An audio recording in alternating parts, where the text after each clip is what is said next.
कुत्ते, मैं तेरा खून पी जाऊंगा। दोस्तों, आज हम इसी खून के बारे में पढ़ेंगे, अर्थात रक्त, ब्लड के बारे में पढ़ेंगे। आपने धर्मेंद्र का डायलॉग सुना होगा, कुत्ते मैं तेरा खून पी जाऊंगा। तो उसी खून अर्थात ब्लड और रक्त को आज हम पढ़ने जा रहे हैं। रक्त के बारे में जितने भी फैक्ट बनते हैं उसके बारे में हम समझने की कोशिश करते हैं। दोस्तों, जैसा कि आप जानते हैं कि जो रक्त होता है मानव जीवन का आधार होता है। मानव जीवन क्या, किसी भी कोई भी जीव हो, कोई भी ऑर्गेनिज्म हो जिसके अंदर जीवन है, जो लिविंग थिंग है, वो उन सभी के लिए क्या होता है, ये आधार होता है। क्या होता है? रक्त आधार होता है। मतलब यही सबसे इम्पोर्टेंट कंपोनेंट होता है। दोस्तों, अगर बात की जाए तो मानव जीवन का भी यह आधार होता है। दोस्तों, अगर रक्त की मात्रा की बात की जाए, अगर मानव जो वयस्क मनुष्य होता है उसमें रक्त की मात्रा की बात की जाए तो कुल भार का 7% होता है। कितना होता है दोस्तों? जो रक्त होता है वह है कुल भार का 7% होता है। मान लीजिए कि अगर किसी का वजन 100 किलोग्राम है, कितना है? 100 किलोग्राम है, तो उसका जो रक्त होगा वो कितना होगा? 7 लीटर होगा, 7 किलोग्राम होगा। तो इस प्रकार से 7 लीटर, मतलब इसका लीटर में हम नापते हैं तो लीटर होगा। दोस्तों, अगर नेक्स्ट फैक्ट की बात करें तो रक्त एक तरल संयोजी ऊतक होता है। जैसा कि हम ऊतक पिछले टॉपिक में आपको पढ़ा चुके हैं। जिसने वो वीडियो नहीं देखा है वह एक ऊतक का वीडियो डिटेल से देख ले, हमने बहुत प्रैक्टिकली होके उसको पढ़ाया था। दोस्तों, यहाँ लिख दिया है हमने कि यह तरल संयोजी ऊतक होता है। मतलब तरल मतलब लिक्विड होता है, और संयोजी ऊतक होता है मतलब ये जुड़े हुए लिक्विड के कण होते हैं। दोस्तों, अगर नेक्स्ट फैक्ट की बात की जाए तो क्षारीय विलयन होता है। एक होता है अम्लीय विलयन, एक होता है क्षारीय विलयन, और जो बीच में मान होता है जिसका 7 मान होता है वो होता है उदासीन। तो रक्त का जो पीएच मान होता है वह कितना होता है? 7.4 होता है, 7.4 होता है। इसलिए रक्त का विलयन कैसा हो जाएगा? क्षारीय विलयन हो जाएगा। जैसा कि आप पैमाना जानते हैं कि ये वाला पैमाना है, यहाँ पर 7 को मान लेते हैं, और इसके ऊपर जितना भी होगा 8, 9, 10, 11, 12 वो क्षारीय विलयन को दर्शाता है। और इससे नीचे 6, 5, 4, 3, 2, 1 जितना भी पैमाने 7 से नीचे होगा उसे अम्लीय विलयन कहते हैं। और अगर जो जिसका पीएच मान 7 होगा उसे हम क्या कहते हैं? उदासीन विलयन कहते हैं। तो इस प्रकार से हम पीएच पैमाने के द्वारा उसके क्षारीय विलयन, क्षारीय गुण अर्थात अम्लीय गुण या उदासीन गुण के बारे में जानते हैं। दोस्तों, वयस्क मनुष्य की बात की जाए तो वयस्क मनुष्य में हमने बताया था कि मनुष्य में जो रक्त होता है उसके कुल भार का 7% होता है। उसी प्रकार हम यहाँ पर नेक्स्ट फैक्ट पढ़ें तो वयस्क मनुष्य में 5 से 6 लीटर, अगर एक मनुष्य वयस्क मनुष्य है, स्वस्थ मनुष्य है, तो उसमें लगभग 5 से 6 लीटर रक्त होता है, 5 से 6 लीटर खून होता है। दोस्तों, अगर नेक्स्ट फैक्ट की बात की जाए तो महिला में, जो महिलाओं की बात की जाए वह है पुरुषों की तुलना में महिलाओं में 1 से 2 लीटर रक्त कम होता है। क्या होता है दोस्तों? कम होता है, 1 से 2 लीटर रक्त कम होता है। दोस्तों, रक्त के फैक्ट हो जाते हैं, कोई कठिन बात नहीं है, इन सभी फैक्ट को आप अच्छी तरह से जानते हैं। अब हम यहाँ पर जानते हैं कि रक्त को 2 भागों में बांटकर पढ़ सकते हैं। एक होता है प्लाज्मा और दूसरा होता है रुधिर कणिकाएं। एक होता है प्लाज्मा और दूसरा क्या होता है? रुधिर कणिकाएं। रुधिर का मतलब ही होता है रक्त की कणिकाएं, मतलब रक्त के कण। दोस्तों, यहाँ पर हम देखते हैं प्लाज्मा एक लिक्विड होता है, एक ऐसा लिक्विड होता है जो ट्रांसपेरेंट होता है। कैसा होता है? ट्रांसपेरेंट होता है। और रुधिर कणिकाएं मतलब रक्त की जो भी कणिकाएं होती हैं, रक्त के खून के जो कण होते हैं उन्हें हम रक्त कणिकाएं कहते हैं। प्लाज्मा की जो मात्रा होती है उसमें 60% होती है और रुधिर कणिकाओं की मात्रा संपूर्ण रक्त की 40% होती है, प्लाज्मा की 60% और रुधिर कणिकाओं की कितनी होती है 40%। दोस्तों अगर रुधिर कणिकाओं को भी हम 3 भागों में पढ़ सकते हैं। रुधिर कणिका के भी 3 भाग होते हैं। एक होती है लाल रुधिर कणिकाएं मतलब RBC, लाल रुधिर कणिकाएं मतलब RBC, जो लाल कलर की होती हैं उन्हें हम लाल रुधिर कणिकाएं कहते हैं। और एक होती हैं श्वेत रुधिर कणिकाएं, श्वेत मतलब सफ़ेद, जो सफ़ेद कलर की होती हैं उन्हें हम श्वेत रुधिर कणिकाएं कहते हैं। और एक होती हैं प्लेटलेट्स। ये रुधिर कणिकाओं के 3 भाग होते हैं। प्लेटलेट्स, जब आपको डेंगू हो जाता है तो आपके प्लेटलेट्स कम हो जाते हैं। प्लेटलेट्स की जो संख्या होती है लगभग 2.5 लाख से 3.5 लाख के आसपास होनी चाहिए। अगर 1.5 लाख से कम हो जाए तो माना जाता है कि आपकी प्लेटलेट्स बहुत ही कम है। इसलिए जो डेंगू होता है उसमें क्या गिरती हैं, सबसे पहले प्लेटलेट्स की संख्या गिर जाती है। दोस्तों इनको हम डिटेल में पढ़ेंगे। लाल रुधिर कणिकाएं, श्वेत रुधिर कणिकाएं, प्लेटलेट्स, प्लाज्मा क्या है, रुधिर कणिकाएं क्या है, इन सबको हम क्या पढ़ेंगे, डिटेल में पढ़ेंगे। इससे पहले आप इन फैक्ट को याद कर लेना है। बहुत ही सरल फैक्ट हैं, इनके बारे में आपको जान लेना है। जैसा कि हम खून के बारे में समझ चुके हैं कि खून क्या है, और हमने देखा था कि रक्त 2 प्रकार का होता है।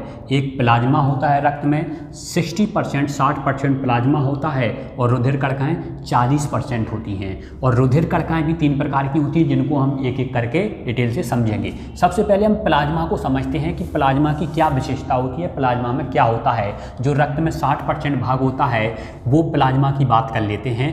दोस्तों प्लाज्मा क्या होता है, प्लाज्मा हल्के पीले रंग का चिपचिपा क्षारीय द्रव्य होता है। अब क्षारीय द्रव्य है मतलब इसका pH मान 7 से थोड़ा ज़्यादा होगा, थोड़ा सा ही क्षारीय द्रव्य होता है।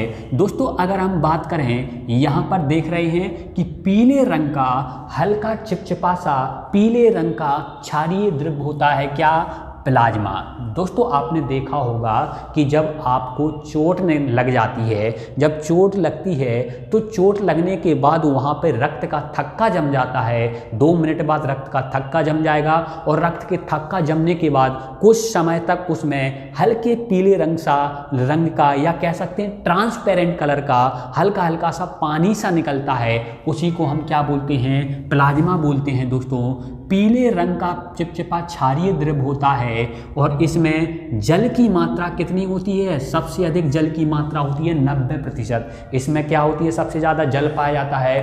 क्या पाया जाता है, जल पाया जाता है। मैंने कहा चोट लग जाए वहाँ पपड़ी जम जाती है, पपड़ी जमने के बाद थोड़ी टाइम से क्या निकलने लगता है, थोड़ा थोड़ा सा पानी निकलने लगता है। वहाँ से जो पानी ट्रांसपेरेंट या हल्के पीले रंग का पानी निकलता है उसी को हम क्या कहते हैं, प्लाज्मा कहते हैं। दोस्तों तो जल, इसमें सबसे अधिक जल की मात्रा होती है। इसमें जल की मात्रा सबसे अधिक होती है। प्रोटीन और कार्बनिक और अकार्बनिक पदार्थों की मात्रा इसमें लगभग 10% होती है, लगभग 8 से 10% मानी जाती है। किसमें, प्लाज्मा में प्रोटीन, कार्बनिक और अकार्बनिक पदार्थ की मात्रा लगभग 10% होती है। दोस्तों हम बात करें कि जो 60% जो होता है प्लाज्मा, वो रक्त का 60% होता है। लेकिन प्लाज्मा में बात की जाए तो प्लाज्मा को अपने आप में 100% मान लिया जाएगा, और 100% में से 90% क्या होगा, जल होगा। और प्रोटीन, कार्बनिक पदार्थ एवं अकार्बनिक पदार्थ कितना है, 10% है। दोस्तों अगर हम बात की जाए कि प्रोटीन की बात करें तो मुख्य रूप से प्लाज्मा में 3 प्रकार की प्रोटीन पाई जाती हैं। एक होती है फाइब्रिनोजिन प्रोटीन, दूसरी होती है ग्लोब्यूलिन प्रोटीन, तीसरी होती है एल्ब्यूमिन प्रोटीन। एक पहली कौन सी, फाइब्रिनोजिन, दूसरी ग्लोब्यूलिन, तीसरी कौन सी होती है, एल्ब्यूमिन। दोस्तों अगर फाइब्रिनोजिन नाम की जो प्रोटीन है उसका काम होता है रक्त का थक्का जमाना।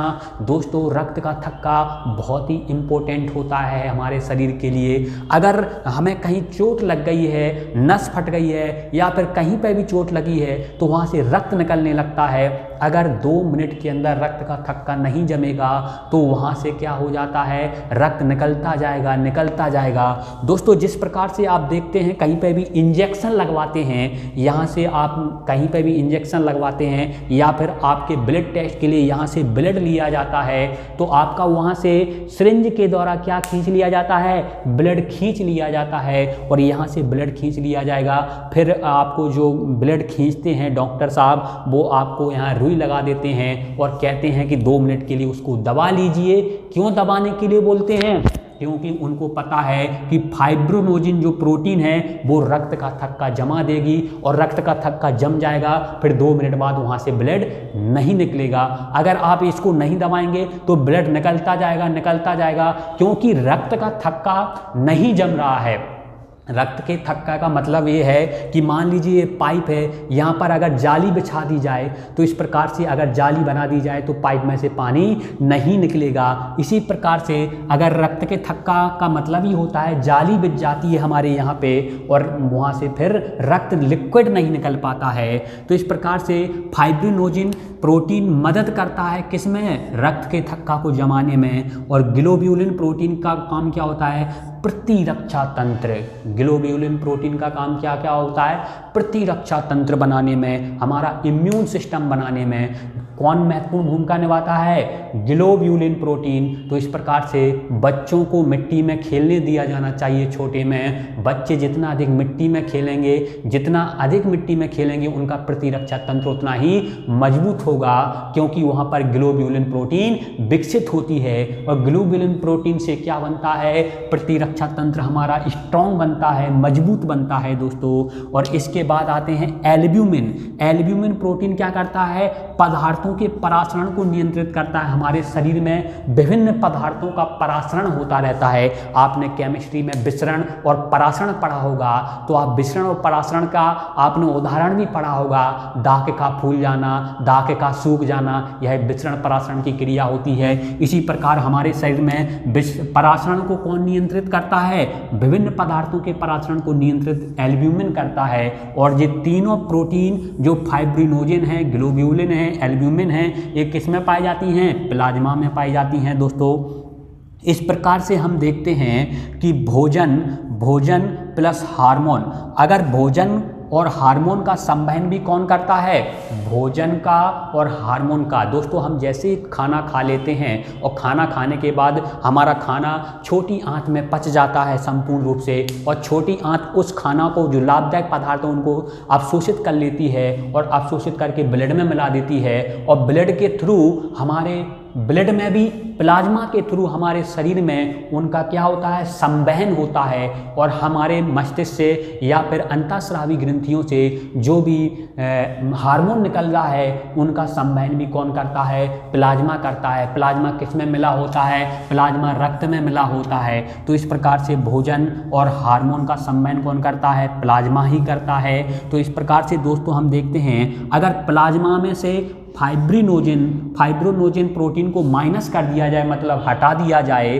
अगर प्लाज्मा में से फाइब्रोनोजिन प्रोटीन को हटा दिया जाए तो उसको हम सीरम बोलते हैं। किसमें से, प्लाज्मा में से फाइब्रोनोजिन प्रोटीन को हटा दिया जाए तो उसको हम क्या बोलते हैं, सीरम बोलते हैं। लिक्विड, एक पानी जैसा लिक्विड होता है जिसको हम क्या कहेंगे, सीरम कहेंगे। अब आप लिख सकते हैं, हेडिंग डालिए रक्त ब्लड, हेडिंग डालिए रक्त ब्लड।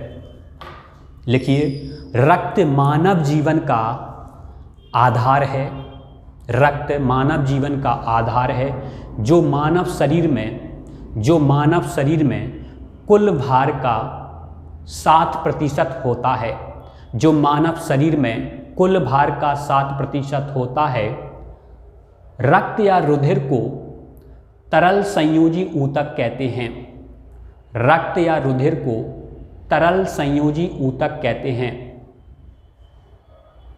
रक्त एक क्षारीय विलयन है। रक्त एक क्षारीय विलयन है जिसका pH मान 7.4 7.4 होता है। 7.4 होता है। पैराग्राफ चेंज करके लिखिए, एक वयस्क मनुष्य में औसतन 5 से 6 लीटर रक्त पाया जाता है। एक वयस्क मनुष्य में औसतन 5 से 6 लीटर रक्त पाया जाता है। आगे लिखिए, यह उल्लेखनीय है कि पुरुषों की तुलना में यह उल्लेखनीय है कि पुरुषों की तुलना में महिलाओं में रक्त 1 से 2 लीटर कम होता है। महिलाओं में रक्त 1 से 2 लीटर कम होता है, इससे पहले हम बता चुके हैं।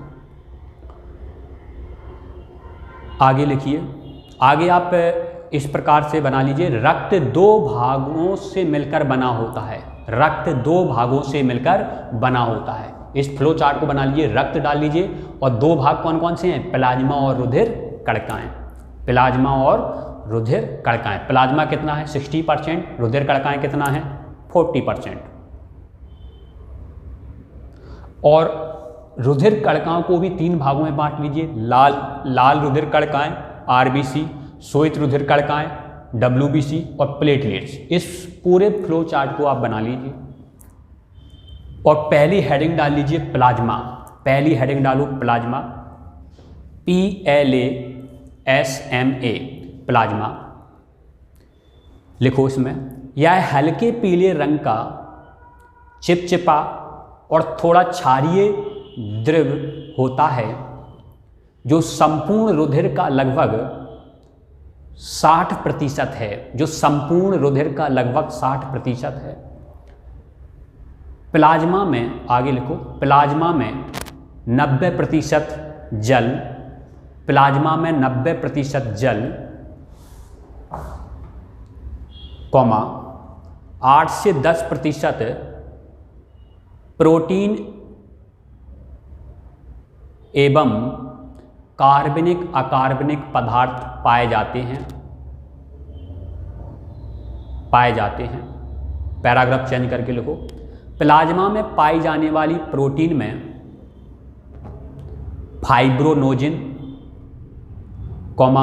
ग्लोब्यूलिन, फाइब्रोनोजिन, ग्लोब्यूलिन, एल्ब्यूमिन प्रमुख रूप से पाई जाती है। प्रमुख रूप से पाई जाती है। आगे लिखें, फाइब्रोनोजिन रक्त का थक्का बनाने में, फाइब्रोनोजिन रक्त का थक्का बनाने में, ग्लोब्यूलिन प्रतिरक्षा तंत्र के निर्माण में, ग्लोब्यूलिन प्रतिरक्षा तंत्र के निर्माण में, प्रतिरक्षा तंत्र के निर्माण में, यहाँ तक हो गया। तथा एल्ब्यूमिन विभिन्न पदार्थों के परासरण को नियंत्रित करने का कार्य करती है। आगे लिखें, प्लाज्मा मुख्य रूप से पचे हुए भोजन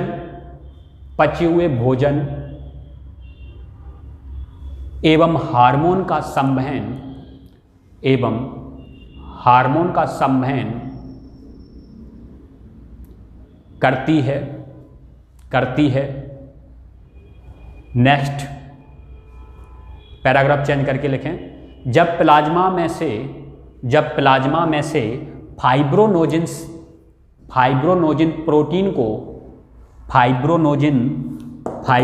प्रोटीन को निकाल दिया जाता है तो शेष प्लाज्मा को सीरम कहते हैं। तो शेष प्लाज्मा को क्या कहते हैं? सीरम कहते हैं। यहाँ तक क्लियर है आपका? अनुज आपका क्लियर है यहाँ तक? ठीक है, सभी का क्लियर है? ठीक है, चलिए यहाँ तक के लिए बहुत बहुत धन्यवाद, बहुत बहुत शुक्रिया। मिलते हैं नेक्स्ट लेक्चर में।